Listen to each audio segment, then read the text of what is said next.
Lesson number 4 is going to focus mainly on layer maps. Now we'll get into additional string settings and something called transform world, but mostly we'll be focusing on layer map color control and layer map size. So I've got a new comp called Form Layer Maps, a solid with form applied to it and a camera, just like usual. Now I'm going to go into the base form and set the base form to box strings. I'll set the strings in Y to 2 and the strings in Z to 4. Now if I go into the string settings here, I've got taper size that I can set, and I can have this taper a couple different ways, which look just slightly different, but I'll leave this set to smooth so I can taper the edges of my strings. Next I'll set my size to 1800 to make this fairly large in the X, and we'll set the Y to 40, and we'll leave the Z size, well, we'll just leave that alone. Now, next what I'm going to do is go to Disperse and Twist, and set my twist to a value of 10.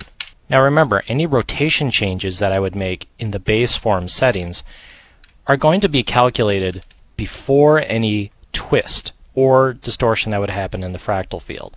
So remember, this base form rotation is often going to work a little bit differently than you might expect if you reach for a rotation control.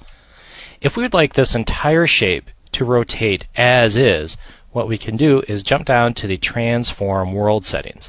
This will rotate everything in our scene, including fractal field distortion, twist, dispersed, and the base form. It's a handy thing to be able to reach for to angle this thing exactly the way you would like.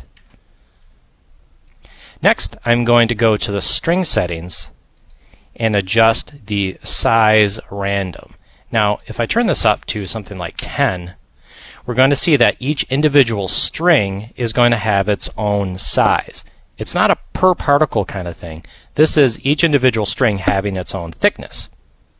Next, I'm going to add some color to our strings by using the layer maps function in Form, rather than the quick maps like we've done before. So if I twirl this open, we'll see that we have a control over color and alpha, and we can specify a layer to use as our color and alpha. So if I drop a color map composition in here, which is simply just a JPEG, and I put a little bit of rotation on it. If I turn that off and go to my form settings, I'll define that layer to be used as my color map. Now, because this color map layer, this is just a standard After Effects layer which has 2 dimensions, in my form settings I'm going to need to specify which 2 dimensions I would like the 2 dimensions of this color map to be applied to, because form exists in 3 dimensions. So I can have those colors applied to the X and Y axes, or the X and Z, etc., etc. These down here, X, Y, and time Z, and Z plus time, are a little more advanced, and that's not something for an introduction to form. But you can visit the Trapcode website and read up on those. I'm going to use X and Z. And if I play through this, we'll see a little bit of color variation going on because I've got that color map rotating over here. Next, I'm going to add a little bit of glow to this by changing the particle type to a glow sphere. Remember, these strings are made up of particles, so if I change the particle type, we're going to see a change in how this string looks. Now I'm going to make this sort of undulate over time. I'm going to lessen this Y rotation to -10, and I'm going to set this X rotation back to 0. I'll set a keyframe for the X rotation, and then over the course of the composition, I'm going to have this rotate 1 full revolution. And what we're going to see if I play this, because the base form is before the twist, we get a nice undulating sort of look like this. Now, because I've changed this to a glow sphere, these are looking a little bit thicker than I'd like.